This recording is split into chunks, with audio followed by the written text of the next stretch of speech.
Howdy, I'm Rick Partlow, and this is How to Write Science Fiction That Doesn't Suck. It's been a while since I've recorded a video. I apologize for that. Life has been intruding even more. I've had to finish 2 different novels and a couple of outlines, and it's been very hectic. In the meantime, since my last recording, our dog passed away, which put a damper on me wanting to record anything too. We had her for 11.5 years. But now all that's passed, and we're moving on, and I have a small break between desperate deadlines, and I thought I would record another video. I'm recording something today about drafting, and by that I don't mean involuntarily pressing citizens into your army, and I also don't mean trying to ride the wind of a race car in front of you. I mean writing drafts. A lot of people who I listen to talking about the process of writing write multiple drafts. I hear people talking about how they write this first draft that's a really rough draft, and then they will write a second draft that's basically rewriting the novel, and then they'll have a third draft where they rewrite certain sections of the novel, and a fourth draft where they add this or add that. And this works for some people, but also it takes a long time. It's a very time-intensive process. It's why some people take multiple years to write a book. I'm not a person who is going to tell you that one method is going to work for everybody. I know what works for me. I can tell you what I've done and the methods that I have developed. I can't tell you it's going to definitely work for you. I can't tell you that writing multiple drafts isn't the way for you, because for some people it's the only way. But for me, I am going to say that writing multiple drafts is time intensive, and if you have the ability to not do it, I would recommend against it. It is something I'd recommend for people who need it, but find out if you don't need it. Because if you don't need it, it's much better that you don't do it. Now, if we were talking about literary fiction, I would have another opinion. Literary fiction is more of a statue, like a sculpture, and you keep grinding away at it and polishing it and smoothing it until it's as absolutely perfect as it can be. But we're in the business here of writing genre fiction. That's why I started this YouTube video series. It's why you listen to it. You're here because you want to write science fiction that doesn't suck, not imitate Dostoevsky. You're not writing War and Peace. So speed does count. It's not everything. I mean, some people take months to write their book and it comes out great. But if you are trying to make a living at this, you are going to have to write more than a book a year for the most part. Probably 2 or 3 minimum. So I want to talk to you about how to get your writing down to a single draft. If you don't want to do this, if you feel that writing multiple drafts is the way for you to go, then feel free to ignore what I'm telling you. I'm not saying this is the only way. I'm saying this is a way that can work. I know it can work because it works for me. Whether it will work for you, I don't know, but it's something you might want to try. Okay. I've heard people talk about turning off their inner censor when they write. And what they mean by that is not writing things that are profane, but they mean writing without trying to correct themselves. Other people call it their inner critic. But it means that they believe in writing their first draft like a stream of consciousness almost. Just anything that comes out, you write it down, and you clean everything up later. So if you have an action scene that you want to write and you don't feel like you can write the dialogue for it right now, you just write the whole action scene with no dialogue, get it all on paper, and maybe if one or two things of dialogue come to mind, you put them down, and then you come back and you rewrite the whole thing later. Now, some people do this for the whole book, and some people do this for chapters. Some people do it for scenes. They will write a scene with no inner critic, no attempt to correct errors, no attempt to add nuance to it, and they will come back and they'll rewrite it the next day or later that day. And I have never tried that.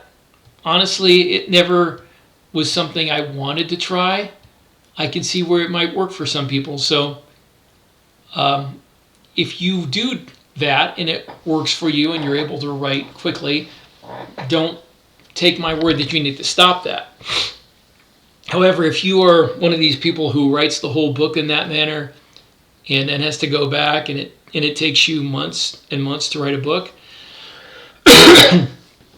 then maybe you should consider giving something else a try. So here's what I do.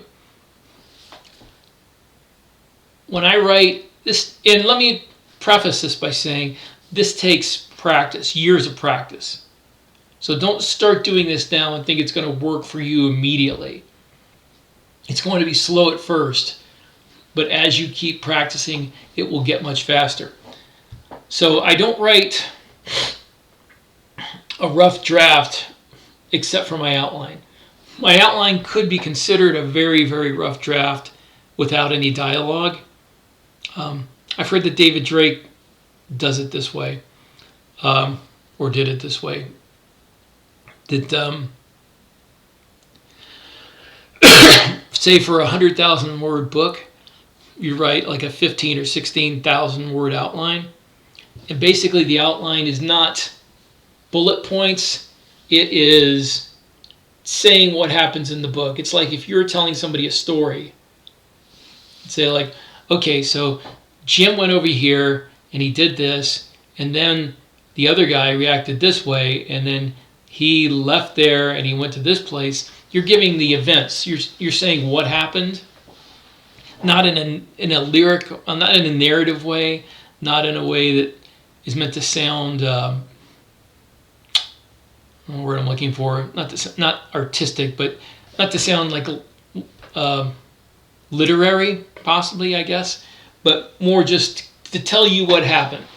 This is a narrative of events from beginning to end. What happened, why it happened, who was involved, where they were, the effects of this, the ramifications, what people were feeling at the time, what's the temperature, what is it, day, is it night, are you in a city, are you on a farm, that kind of thing. You just, the details, all the details.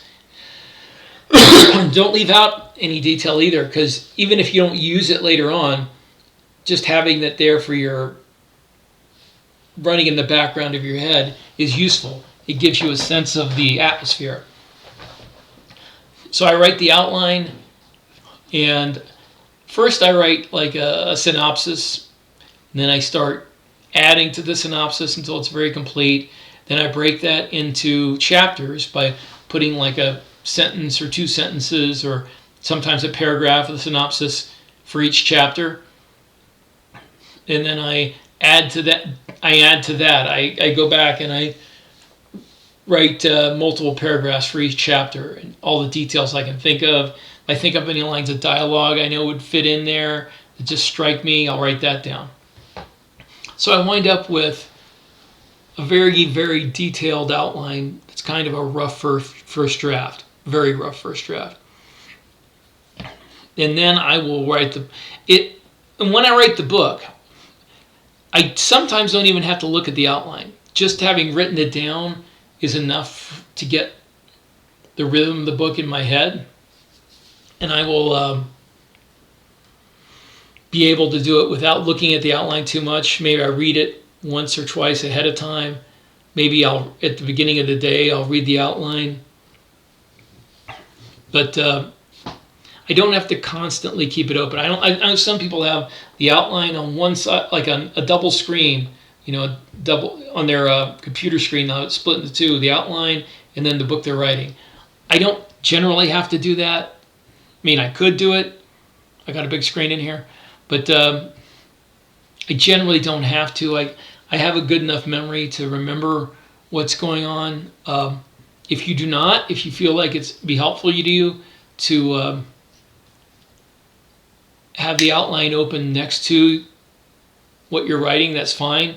Another reason I tend not to do that is because there are times when I want to stray from the outline. When something hits me, like I get like a sense of the character and I think, this isn't what they would do next. This is what they would do next. Or that's not how they would react to this. This is how they react to this. And I'm not afraid to change it. I'll just change it right there, then and there. And if it changes something later in the book, I will stop and I will change the outline so that it's reflecting what the change I've made already. Usually I don't do that until the end of the book. Toward the end is when I make a lot of changes, which is why my outlines tend to be less detailed at the end of the book. Because I know that there's going to be momentum built up. There's going to be details that present themselves that are going to probably change the outcome of the book, change the timeline of the final confrontation. So I try not to pen myself in to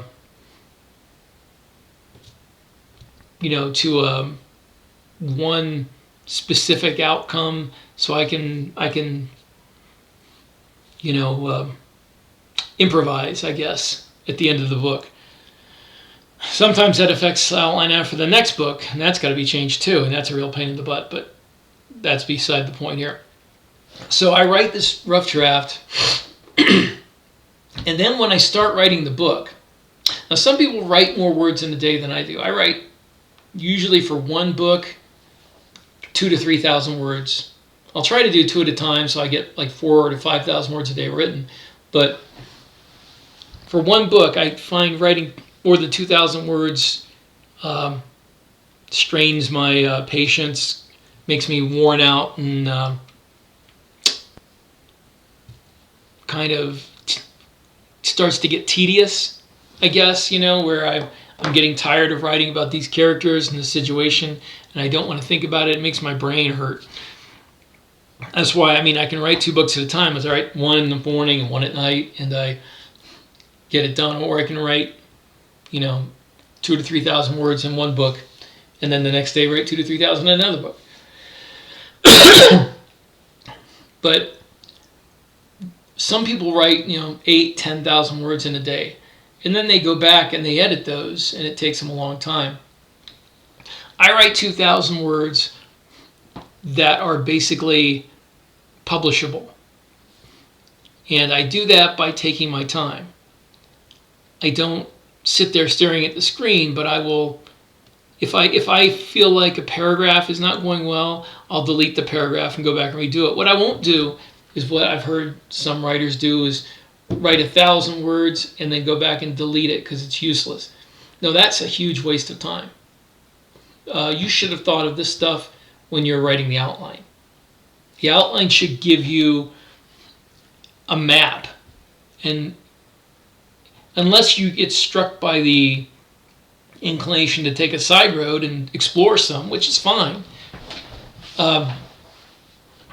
you shouldn't be writing 1,000 or 2,000 words and then deleting it because it doesn't fit, it's not good.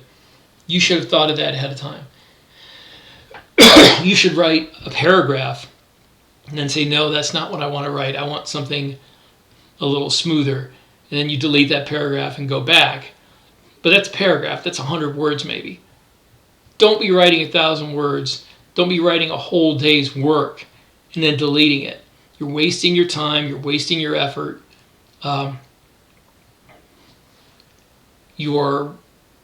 If you're doing this as a job, you're robbing yourself of money, basically. You need to get to your goal should be to get to the point where you don't delete anything more than a couple sentences or a paragraph. And to do that, you have to have a sense of where things are going.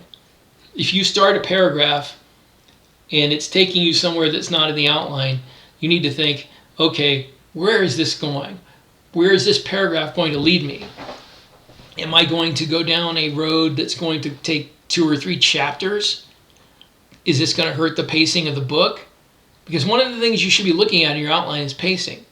You should be looking at the acts of the book. You know, you need the acts to go 1, 2. I mean, whether you do 3, 5, whatever, as many acts as you want. But the book has sections that are devoted to certain parts of the narrative.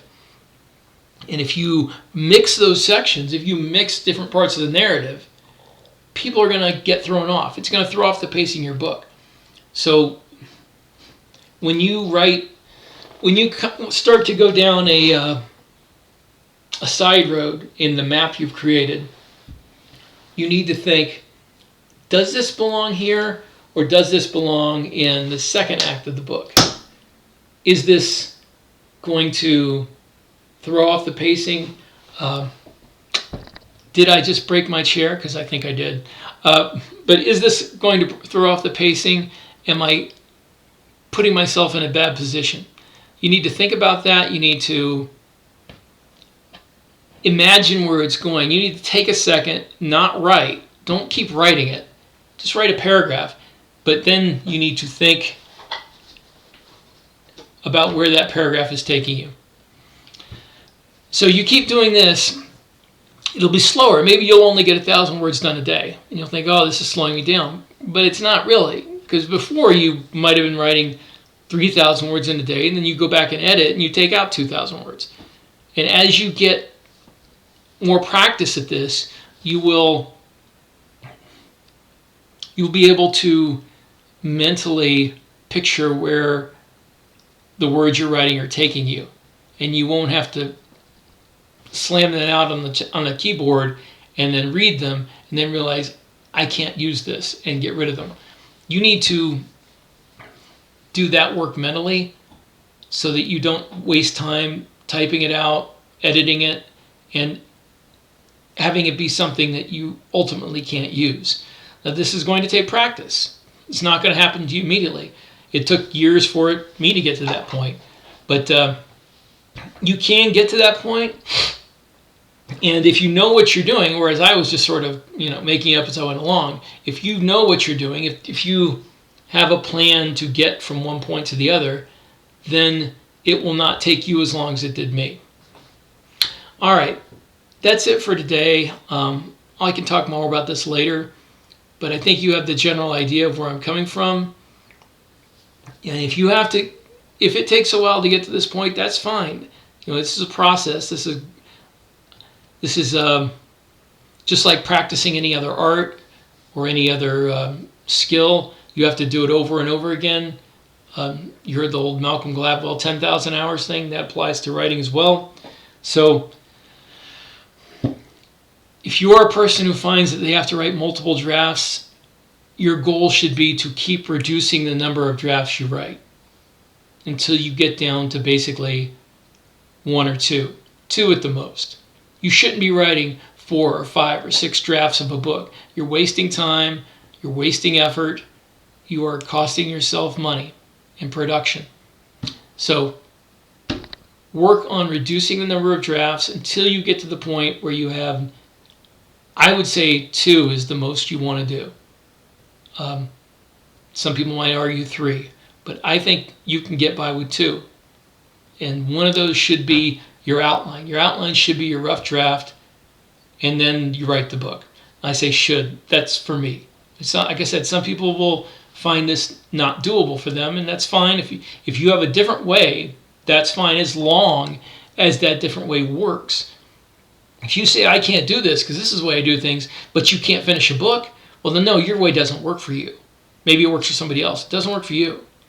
You need to be able to finish the book. You need to be able to get a book done in a reasonable amount of time for the length of the book.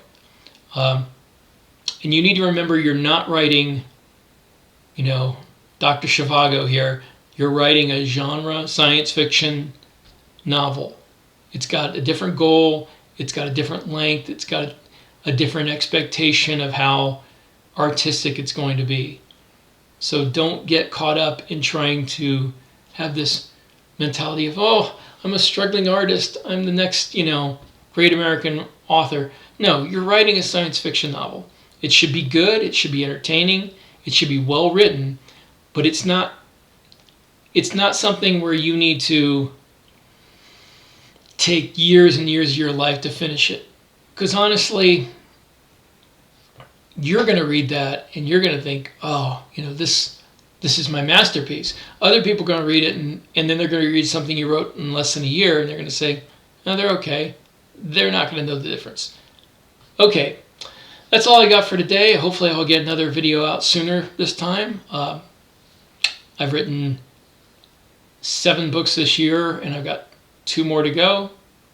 And I've given myself 3 months to write them.